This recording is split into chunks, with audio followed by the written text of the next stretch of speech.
Hey, what's going on? It's your girl Kid. I'm back in the Ripple Effect. You already know what it is, and you already know the vibe. Shout out to all the supporters.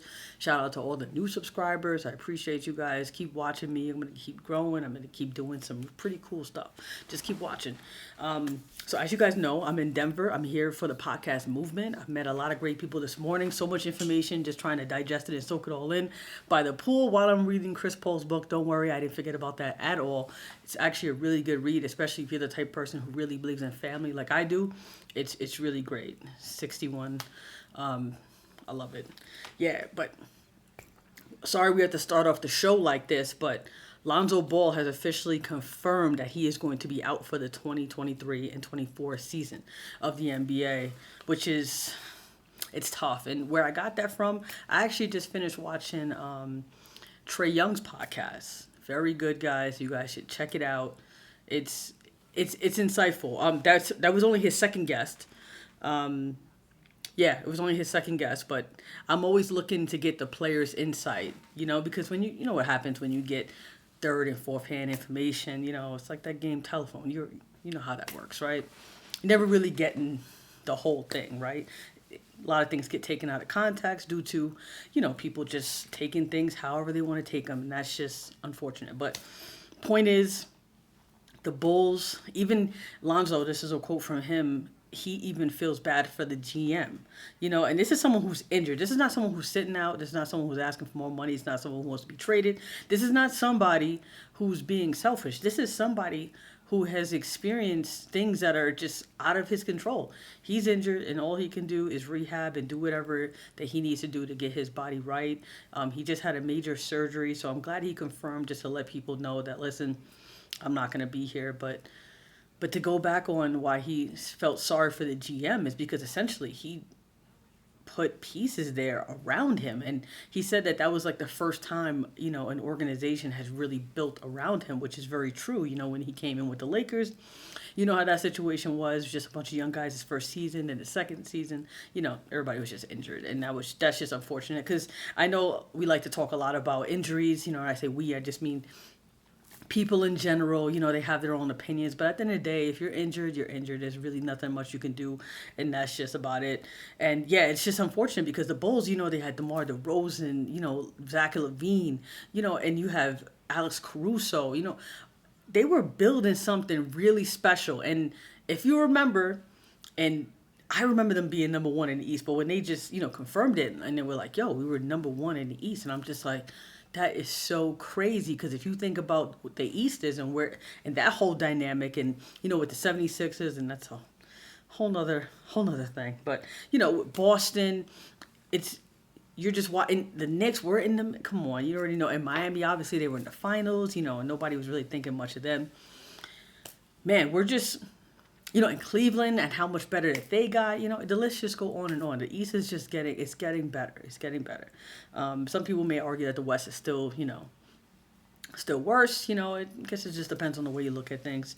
But the point is, the East were right there. And more importantly, the Bulls were the team.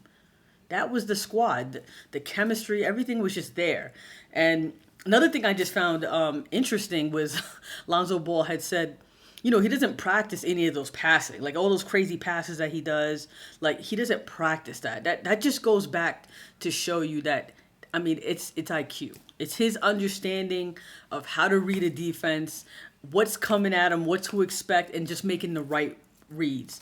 And he also said that he didn't worry about stats, which makes sense because he definitely plays the game not worrying about stats. He doesn't worry about how much he scores. But if he's hot and he knows his team needs him to score, he's going to score. And he even talked about how the shooting coach down in New Orleans had, pretty much changed his whole shot. And the season was about to start, and he was like, what? Are you really about to do this? And he was like, yeah, all right. And he was like, all right, let's do this.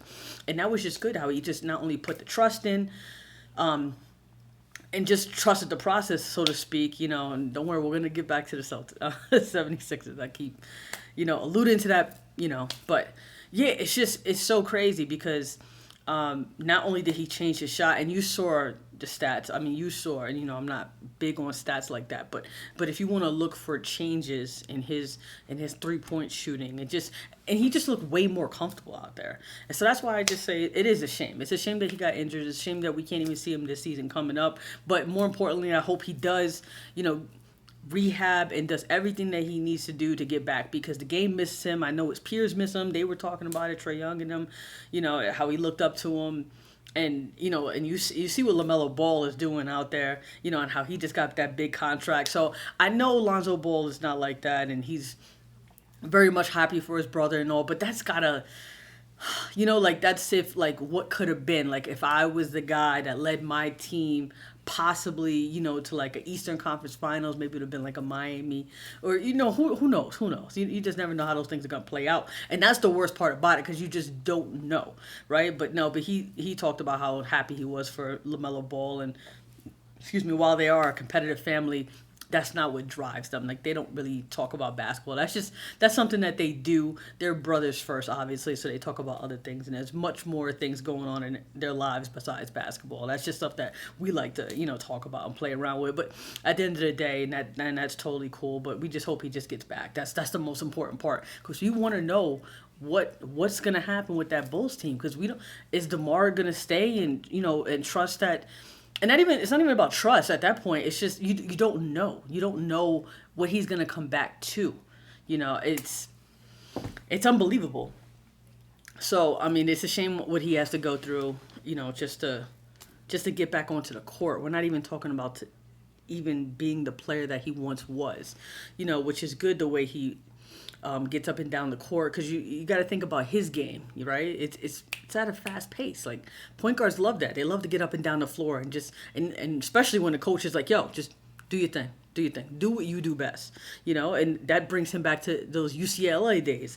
And it's great hearing him talk about it, because you can kind of see like the joy of it, but at the same time, he knows he just needs to be patient and trust the doctors and the training staff and whatever they have, whatever treatment plan they have moving forward, because it's going to be a long process. And that's unfortunate news that we have to talk about, because I like DeMar DeRozan and Levine, and obviously as a Knicks fan, those are guys that I'm kind of like, yo, all right, it's not working out here, but where it kind of is working out, where we're kind of on to something here, well, RJ, and Julius and these guys, and Brunson and Hart, but that's neither here nor there. But anyway, Lonzo Ball, get back as soon as you can, when you're able to, because the game does miss you. But we got to talk about the 76ers. I don't want to talk about them, but we're going to talk about them. Of course, somebody, because Joel Embiid just got married in the offseason. Congrats to him. Love is love. We all love love. But he invited, the president of the Knicks and, some people over there. So, it's like I said earlier, I can dream, right? I mean, does that mean something? No, probably doesn't. Could it? I mean, if we want to just let our minds wander a little bit and have some fun with it, sure. But at the end of the day, do we have any real intel on that means something? No. The basketball world, it is a small world. All these guys know each other. We even talked about, in the past, with players, being in AAU and how they've known these guys since they were young. I mean, we're talking about the elite of the elite talent. There's not really that many of them. So at the end of the day, they know each other, especially the president of a huge basketball operation. You're talking about, billions of dollars, at stake here. So yeah, he's going to be pretty tight with Embiid. That's his business to be, tight with a player like that of his caliber, the reigning MVP, I might add, right? So as a Knicks fan, totally, like, that would be great. But at the same time, we have to put things into perspective, right? We have to understand that, is that possible? How could that happen? I'm not even going to get into the logistics of that, because every time I feel like we do or somebody else does, it happens anyway, right? So we're just going to sit back and watch and probably pray a little bit on that. It doesn't help, it doesn't hurt, and we'll see what happens. But what I do know is Joel Embiid doesn't seem to be happy. Like, is that like kind of just reading too much into Joel Embiid's emotions? Yeah, of course it is. But you can't you can't be happy with the situation with Daryl Morey and and James Harden. You can't be comfortable with that. I don't care what anybody says. Like that that's not a situation where you're like, okay, I'm comfortable. I'm okay. Like it doesn't matter. No. No. That's not okay. I'm watching tape of Maxi though. I see Maxi in there. You know, he's in the gym, he's in the lab already trying to get better, trying to work out getting by bigger defenders. I'm watching all these different things and watching these guys, their progression because Maxi, we already know he's that dude, or he has the potential to be that dude. And this is his year to take that exponential step, and I'm all here for it because he's probably going to need to sooner than later. And I know a lot of people think that with James Harden still being there, that's kind of what's hindering Maxi's development. I think what's hindering Maxi's development is the drama, honestly. I mean, come on. You got to feel for Philly. I do feel for Embiid because he is trusting the process, right? He's doing everything that needs to be done, getting into shape, making sure he stays healthy, even though that's always an issue when it comes to the postseason, right? When guys really, really, really need to step up, because we already know James Harden, didn't step up as much as his team needed to. And that's not a knock, you know what I mean? Well, kind of is a knock, right? But at the same time, but it's just a fact, though. It's not like we're just sitting here just throwing dirt on his name. Like it's a fact. You didn't show up. You want your money or you want to be traded, right? He did clear that up, right? They said, Daryl Morey was supposed to trade him. That's why he called Daryl Morey a liar. And it's like, dude, the 76ers have dealt with so much. When you think about the Ben Simmons saga, and we're definitely not going to get more into that than just that. I'm just saying they dealt with a lot. And they made that swap, from Brooklyn 76. Like they thought they was getting a guy that was ready to win. And by ready to win meaning win now. Right? And and now MB did everything he needs to do. You're seeing the ascension of Maxi. I mean, guys are just Tobias Harris. I mean, you guys have what you need. You have what you need. Excuse me. I know some people go back and forth about the coach. We know Doc Rivers is no longer there. We know he was let go in the offseason. And we know Nick Nurse is there. Nick Nurse, we already know his credentials and what he did for the Toronto Raptors, winning that championship. And yeah, Kawhi Leonard was definitely a big part of that. But at the same time, when you bring that championship mentality, knowing what it takes, been there before, experience, that should say a lot. That, to me alone, alongside playing with the MVP, right? I mean, we're just looking at this in a vacuum because I don't know them, you don't know them probably, right? We're just looking at it in a vacuum, and you would think like, okay, I think they're onto something. That's something where if I want to win, I want to be a part of that. I want to at least be a part of that maturation to see where it goes, right? But apparently James Harden doesn't. And I know a lot of people just thinking like, oh, he just wants his money and leave. And I don't even know because, there's reports out there saying, I mean, this is probably taking it too far, but he was even considering China because, but like I said, they were taking it too far, mainly because he only said that because of the love that he got. And a lot of NBA players say that, or just athletes in general. The love is just different overseas. Don't ask me why. I couldn't tell you, but it is. It's a more of a genuine, not what you've done for me lately type of love. I mean, the cities over here, we're pretty rough. I mean, I'm from New York, so we're pretty rough on our players. We don't take it easy. Philly, y'all on a job. I don't even need to tell y'all on another level. Y'all rough too, right? But at the same time, y'all a great sports city. Like that's a great, city to be a part of when you're talking about sports. They love their sports and they know their sports, so they're gonna call you out on it. So that's another thing too. They're not necessarily gonna be nice about it. But at the same time, it's just like we don't know where this guy's head is at. We really don't, James. I mean, I get it. The media, they're always twisting your words, and every athlete says that. In a lot of cases, you guys are not lying. It's true. But then sometimes you have to speak your truth, because if you don't, unfortunately, somebody else will. And we're not just talking about in the normal world. We're talking about in your world. Your world is next level. I already talked about the elite, status that these athletes are at and how there's very few of them, right? So that's why you're marveled at the way you do. That's why one thing you say, it means everything to a lot of people. So it does mean something. So we do want to know whether you want to win or whether you want to get paid. I mean, I get it. That's probably something that we're not going to know unless you come out with your own podcast, or if you have a trusted athlete that have their own podcast, maybe on Podcast P. I love that podcast as well. Maybe on The Pivot. I don't know. Maybe on Trey Young's podcast. But the point is, right now, it doesn't look good. But I do hear other people speaking out, like Patrick Beverly, and saying that if this is but he was saying it like had to do with money, and I'm hearing now it didn't have to do with money. It had to do with being traded as soon as possible before the season. So I don't know. But Patrick Beverly did speak out, and he was saying, well, if somebody promised you a bag and you didn't get the bag, then and it was like a handshake, then yeah, you're gonna have to answer for those words, and rightfully so. I totally appreciate that. I respect that. Your word is supposed to be bond, right? I mean, you say something, you say you're gonna do something, you better do it, right? Otherwise, your rep is like this. But at the end of the day, or I even heard Kyrie Irving speaking out on it, right? And he said, well, if somebody, like, he's pretty much saying, like, is James wrong?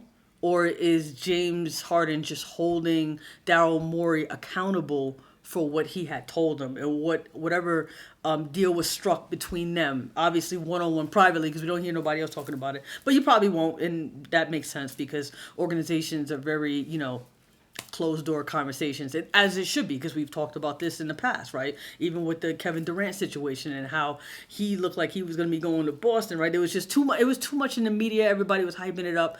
Those type of deals need to be done closed doors. Nobody needs to know. Just get what you got to get done, and that's it. That's why when all of a sudden he went to Phoenix, everybody was like, yo, he went to Phoenix? How did that happen? We didn't even hear about. That's the point.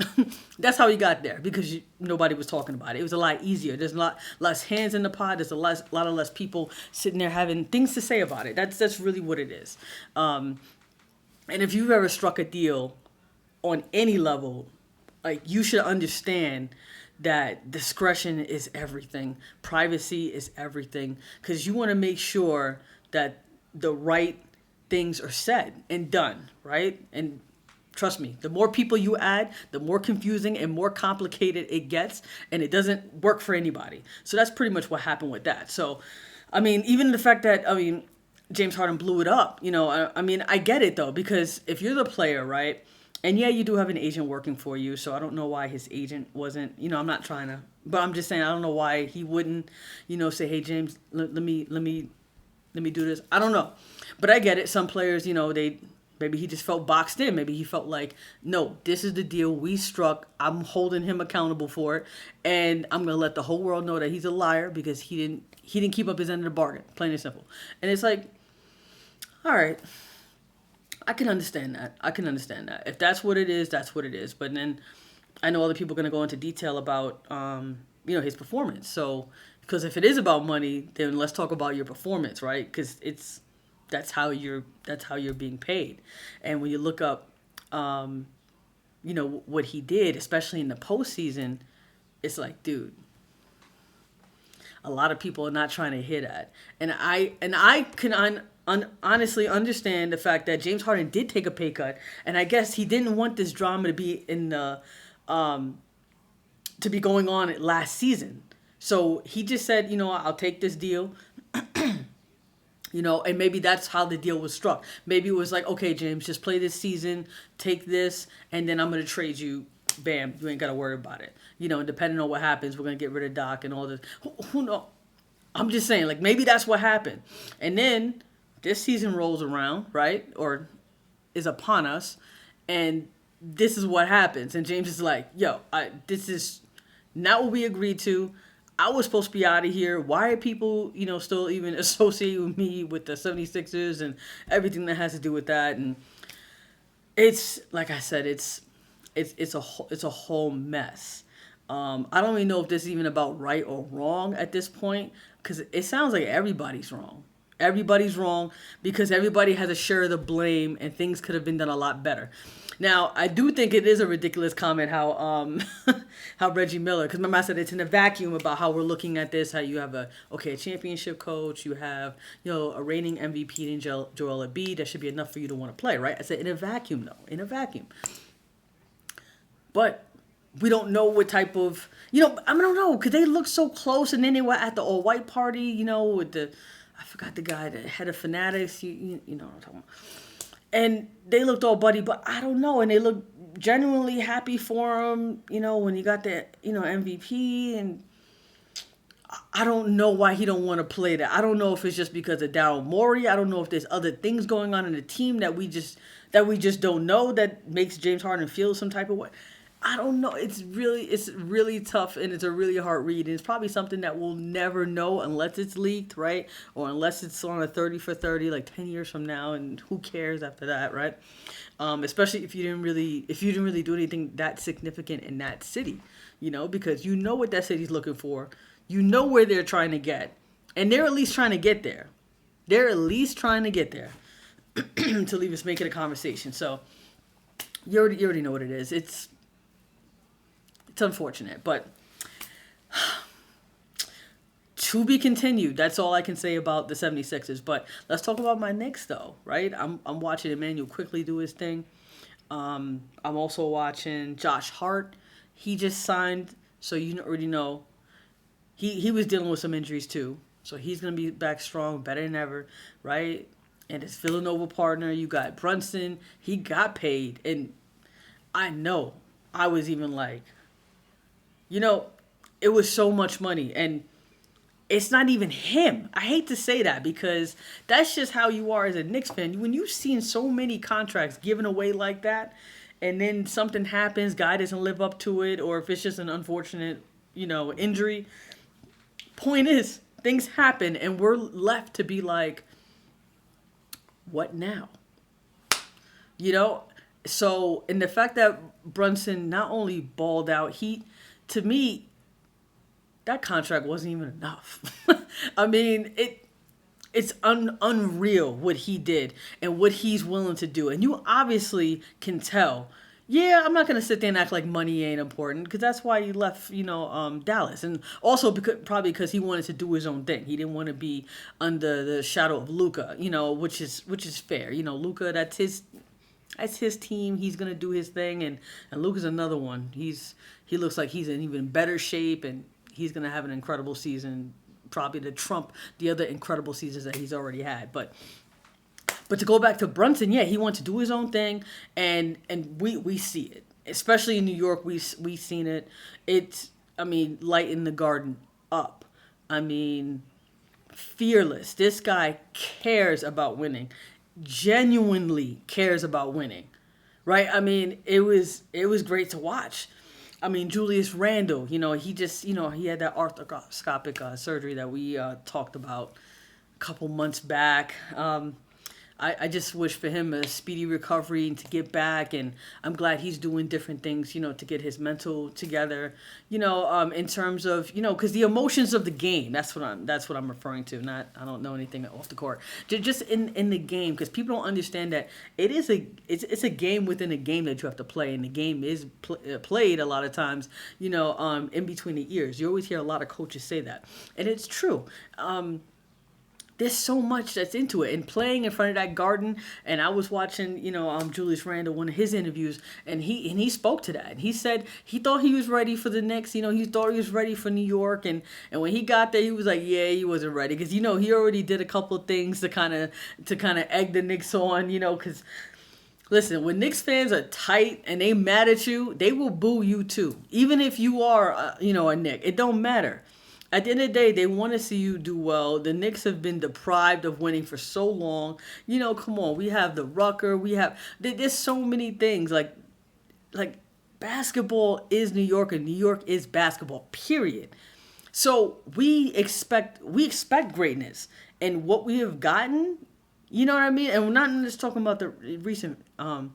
because obviously the recent we're cool with, because we're building towards something special and we can rock with that. We're talking about in the past. we're tired.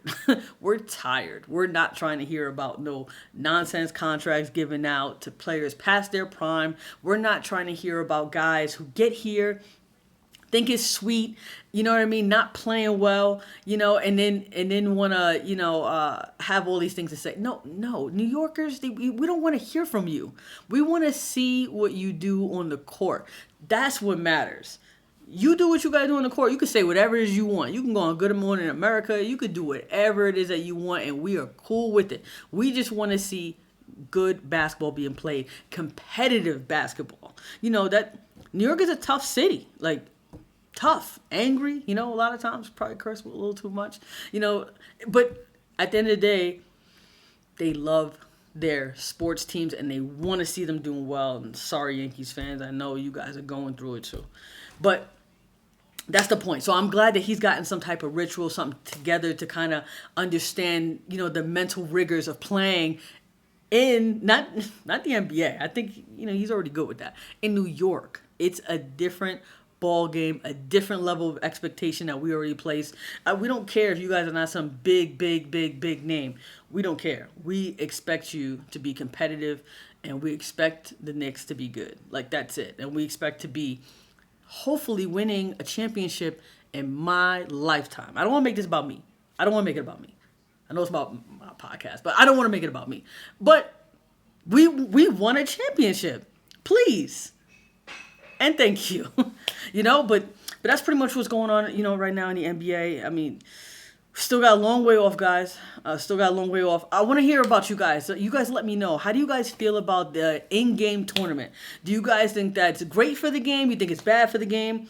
You think the season's already too long and you think it's ridiculous? I don't know. Just let me know your feedback. Me personally, just getting into business a little bit, so I understand why the NBA did it. Because you're always gonna have those pure love of the game fans, and we love them, right? I'm one of them. Pure love of the game, studies the game, wants to know all the little intricacies about the game, and not to mention the marketing, the business side of it, the draft, the scouting side of it, like all that nerd stuff. That's fun for me personally. So, but the casual fan, right? They're not gonna watch every game. They're not gonna get NBA League Pass. They don't. No, they're probably not gonna watch, some games. And by some games I mean a lot of games, because it's a long season. They're usually ones that's always complaining that it's a long season, right? Because it's just too much, and they only want to be in and out every now and again. They want to check in. Okay, how's he doing? How this is doing? Or your fantasy guys, right? So that's why they created the in-game tournament, to make it more exciting, right? To bring those guys back. Basketball purists, you guys are gonna be there regardless. They already know they got you, like they got me. They already got me. They ain't gotta do an in-game tournament for me to go watch it. I'm gonna watch it anyway. Now I'm more excited because now I got something else more to watch, and you can just see more of the progression of the younger guys. Even if the older guys, like, they don't want to play and they don't really care, even though it is extra incentive because they do get a bag for it. And this is aside from their super max duper contract, whatever, so it's incentive, but it's kind of like watching a USA men's team right now, right? Like, you see what Anthony Edwards is doing, right? I mean, that's what it's bringing attention, I think, to the younger guys, because this is how you're gonna get your bag, but at the same time, this is how you make a name for yourself, right? Well, that's what I'm interested in seeing. So I'm happy about it. I'm glad they're doing it. But I want to hear your feedback. I want to hear how you guys feel about it. But if anything else pops up, I'm gonna let y'all know, but I'm gonna keep y'all posted. There's a party I gotta get to right now. It's mainly for networking, and yeah, there's some drinks, but it's mainly for networking. All right, y'all. I promise you, it's just for networking. But I'll only leave y'all with one thing. Always remember, losses equals life lessons.